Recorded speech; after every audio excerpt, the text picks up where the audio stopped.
Cecilia McLernan speaking with Richard Tierney, Live Nation.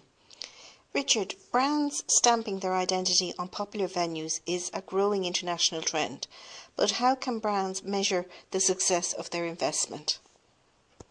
To be honest with you, naming rights is very measurable.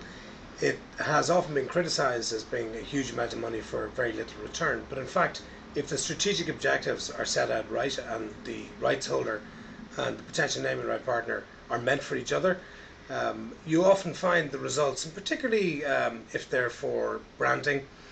Naming rights are rarely for branding only, but if they are for branding, it's measured on what sort of recall does a brand get. If it's for, which is the most common reason that brands do naming rights, is for loyalty and retention, easily measurable.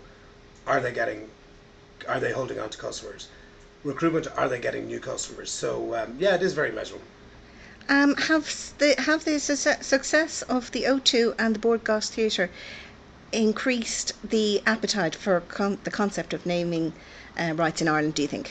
Yeah, I think what what I'll be talking about tonight is that what the O2 did is it sort of introduced naming rights to Ireland. We need to be a little bit careful about the appetite for naming rights in Ireland, because we're quite a small market in relation to naming rights. So yeah, I think it has. There's a lot of brands have started to inquire about naming rights. It's really the challenge now is to try and find the properties, the right rights for potential future naming rights. Normally, venues, stadiums are probably the most likely to have naming rights.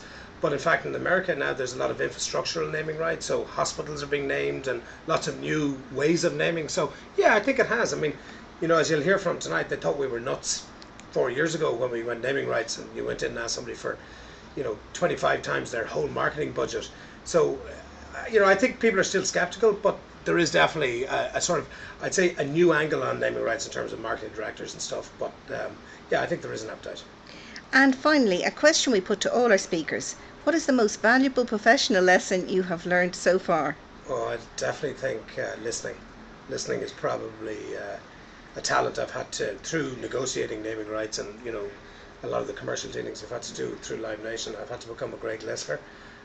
But I'd also have to say probably, they say the devil is in the detail. I think having, good, strong detail and, making sure we always try and make sure our negotiations are thorough enough that leave us with a very strong contract. So I think listening and detail are probably the two lessons I've learned. Perfect. Listen, thank you very much, Richard. That was fantastic.